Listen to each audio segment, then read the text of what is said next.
Salut, c'est Farah. On se retrouve aujourd'hui dans une nouvelle vidéo où je vais vous montrer comment réaliser une délicieuse confiture aux fraises. Ici, j'ai 2 kg de fraises que j'ai bien lavées et que je vais venir couper en 4 morceaux. Vous pouvez bien sûr mixer les fraises si vous n'aimez pas les morceaux de fruits dans votre confiture, mais moi perso j'aime bien. Maintenant, on va ajouter le sucre. Là, j'utilise un sucre gélifiant spécial confiture, comme vous voyez dans la vidéo. Cela m'évite d'ajouter de la pectine. Et si vous voulez savoir plus sur l'utilisation de la pectine, je vous invite à regarder dans la barre d'infos. Les recettes classiques de confiture nécessitent souvent 1 kg de sucre pour 1 kg de fruits. Ici, on va utiliser que 700 g de sucre pour 1 kg de fruits. Alors, c'est important de peser les fruits après le découpage, puisque leur poids va diminuer. Là, il me reste 1,7 kg de fraises, alors j'ai mis 1,2 kg de sucre.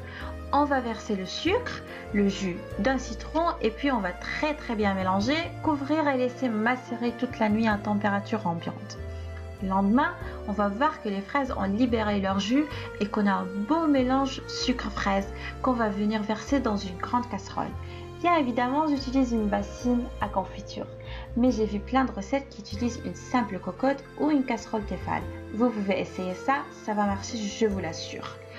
On va mettre la casserole sur un feu vif et on va attendre l'ébullition. N'hésitez pas à mélanger bien avec une spatule en bois de temps en temps. Pendant que votre confiture est sur le feu, vous pouvez stériliser vos pots et leurs couvercles en les plaçant dans le four à 150 degrés pour 15 minutes. Dès ébullition, il faut compter 15 minutes pour tester si la confiture est prête. Pour faire ça, j'ai placé une assiette dans mon congèle au début de la cuisson.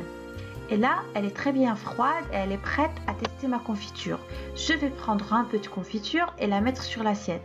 Et comme vous voyez, ma confiture elle coule mais elle garde une texture quand même. Alors là, c'est bon pour moi, je vais éteindre le feu. Une confiture trop cuite, c'est pas bon. Si votre confiture est encore trop liquide, vous pouvez la laisser encore sur le feu 5 minutes et puis retester. C'est l'heure de remplir les pots. Pour ne pas se brûler, je vous conseille de mettre des gants puisque c'est très chaud. On remplit le pot, on nettoie bien les bords et puis on ferme très bien et on renverse pour finir la procédure de la stérilisation. Et voilà, une recette de confiture très facile et bien sûr très bonne et très délicieuse. Si vous avez aimé cette vidéo, n'hésitez pas à vous abonner à ma chaîne et je vous dis à la prochaine vidéo. Salut!